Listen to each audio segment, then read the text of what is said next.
दिल्ली सरकार राजधानी की प्रॉपर्टी रजिस्ट्री व्यवस्था में बड़ा बदलाव करने जा रही है। मुख्यमंत्री रेखा गुप्ता ने सभी सब रजिस्ट्रार कार्यालय को हाईटेक और नागरिक अनुकूल बनाने की योजना पर जोर दिया है। सरकार का उद्देश्य रजिस्ट्री प्रक्रिया को पारदर्शी, तकनीक आधारित और जनहितैषी बनाना है, ताकि लोगों को भ्रष्टाचार, दलाल संस्कृति और अनावश्यक देरी से राहत मिल सके।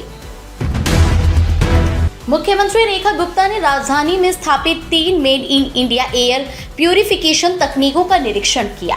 इन तकनीकों का उद्देश्य धूल, धुएं, PM 2.5 और PM 10 जैसे प्रदूषकों को कम करना है। मुख्यमंत्री ने कहा कि दिल्ली में प्रदूषण के खिलाफ लड़ाई केवल सर्दियों तक सीमित नहीं रहेगी।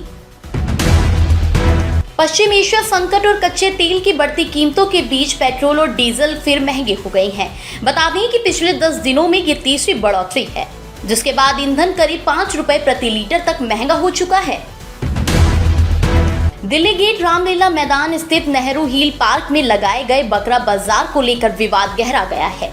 आपको ये भी बता दें कि स्थानीय लोगों और भाजपा नेताओं के विरोध के बाद म्युनिसिपल कॉर्पोरेशन ऑफ दिल्ली ने पार्क के आवंटन को रद्द कर दिया है। इस मामले को लेकर भाजपा नेता अमित गुप्ता के नेतृत्व में एक प्रतिनिधि मंडल ने मुख्यमंत्री रेखा गुप्ता से मुलाकात कर शिकायत दर्ज कराई थी। आम लोगों के सामने अब सड़क की जन्म कुंडली होगी। सड़क की शिकायतों के लिए PWD QR कोड पहल शुरू करने जा रहा है। पब्लिक वर्क्स डिपार्टमेंट ने इस सेवा के लिए टेंडर जारी कर दिया है। अधिकारी दावा कर रही हैं कि ये पहल जल्द ही लागू की जाएगी। ये QR कोड नई बनने वाली सड़कों पर लगेंगे।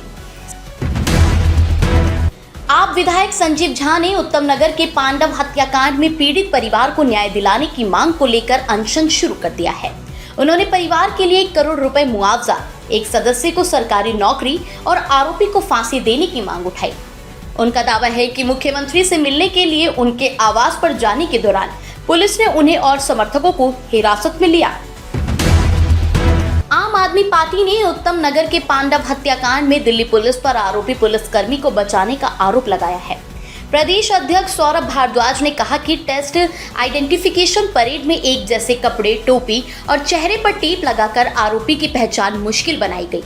उन्होंने ये भी आरोप लगाया कि घटना के 1 महीने बाद भी पीड़ित परिवार न्याय के लिए संघर्ष कर रहा है।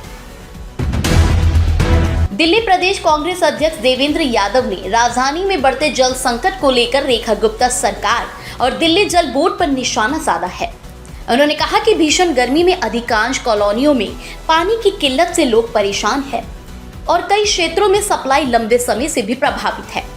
कांग्रेस का आरोप है कि सरकार टैंकर और नियमित जलापूर्ति सुनिश्चित करने में विफल रही है। केंद्र सरकार ने लुटियंस दिल्ली के प्रतिष्ठित दिल्ली जिम खाना क्लब को बड़ा झटका देते हुए क्लब परिसर 5 जून तक खाली करने का आदेश दिया है। केंद्र ने कहा है कि 27.3 एकड़ में फैली ये जमीन रक्षा ढांचे को मजबूत करने और सार्वजनिक सुरक्षा से जुड़े महत्वपूर्ण कार्यों के लिए आवश्यक है। Delhi skill and entrepreneurship university ने डिप्लोमा छात्रों के लिए बीटेक में प्रवेश का नया रास्ता तैयार किया है। 10वीं के अंकों के आधार पर डिप्लोमा करने वाले छात्र अब बीटेक कर सकेंगे। ये सुविधा विश्वविद्यालय के अपने डिप्लोमा विद्यार्थियों को मिलेगी। नई व्यवस्था इसे शैक्षणिक सत्र से लागू करने का निर्णय लिया गया है। पश्चिम विक्षोभ के असर से शनिवार सुबह दिल्ली के कई इलाकों में हल्की बारिश हुई, जिससे लोगों को गर्मी से अस्थायी राहत मिली। IMD ने फिलहाल लू का ऑरेंज अलर्ट हटाया है। हालांकि 23 से 28 मई के बीच दिल्ली NCR में भीषण गर्मी और तेज लू की वापसी की चेतावनी जारी करते हुए अगले सप्ताह के लिए ऑरेंज अलर्ट घोषित किया है। दिल्ली की वायु गुणवत्ता में मामूली सुधार दर्ज किया गया है।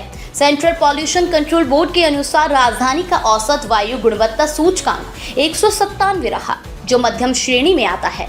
हालांकि कई इलाकों में AQI 300 के पार दर्ज हुआ। विशेषज्ञों का कहना है कि स्थानीय प्रदूषण और मौसम की परिस्थितियों के कारण विभिन्न क्षेत्रों में वायु गुणवत्ता में अंतर बना हुआ है। गोविंदपुरी में मां बेटे की हत्या मामले में बड़ा खुलासा हुआ है। पुलिस के अनुसार मृतका के चचेरे भाई ने लूटपाट के उद्देश्य से वारदात कराई। मुठभेड़ के बाद आरोपी को गिरफ्तार कर लिया गया, जिसमें उसके पैर में गोली लगी। पुलिस का कहना है कि मामले में अन्य आरोपियों और लूट के नेटवर्क की भी जांच जारी है। उत्तर पूर्वी दिल्ली के शास्त्री पार्क स्थित फर्नीचर मार्केट में भीषण आग लगने से सैकड़ों दुकानें जलकर खाक हो गई।